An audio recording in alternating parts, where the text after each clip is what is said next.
मुलांना मध्ये कोणतं यंदा शाळा चांगले जेवण चांगलं आहे. शिक्षक कसे शिकवतात?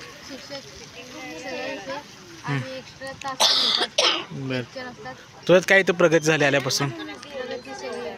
बरं. तुम्हालाच मुलाला शाळेत घालून काय वाटलं? तुम्हाला वाटतं? कारण महत्वाचं म्हणजे मोबाईल पासून लांब झाला.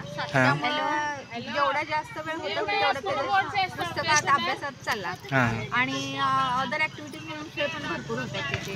फिजिकल पण चांगलं व्हायला लागले. त्यामुळे छान वाटलं. म्हणजे पहिल्यापेक्षा आता खूप सिन्सिअर वाटायला लागले. सही वाटायला. वा वा वा. अच्छा.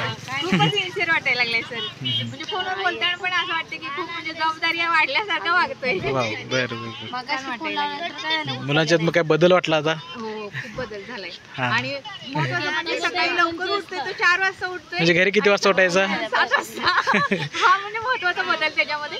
7 वाजल्याशिवाय किती ओरडला तरी उठत नव्हता. शिक्षणामध्ये काय वाटतं तुम्हाला फरक जर? शिक्षण पण चांगलं आहे. सांगितलं वह्या वगैरे दाखवलंय त्यानं. तो स्वतःहून म्हणतोय की मला अजून वह्या आणल्या. मी अदर ऍक्टिव्हिटीजला पण वह्या घालून सगळे माहिती मिळवतो असं त्याने स्वतः सांगितलंय आम्हाला. वह्या घेऊन या म्हणून. जास्त जेवणाच कसं वाटतं तुम्हाला? छान आहे जेवण पण म्हणलं. छान आहे जेवण. आणि प्रत्येक सणवार साजरे करतात ते महत्वाचं.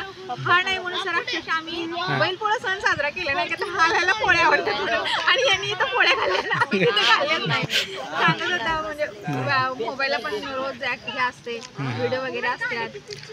खेळाचे व्हिडिओ असतात. सगळे आपले सण घेतात इथे काय प्रॉब्लेम आहे? सण घेतात. वारीचे पण व्हिडिओ. हो वारीचे पण घेतले आपण. चालेल. ओके आणि वातावरण पण खूप छान आहे. Okay thank you.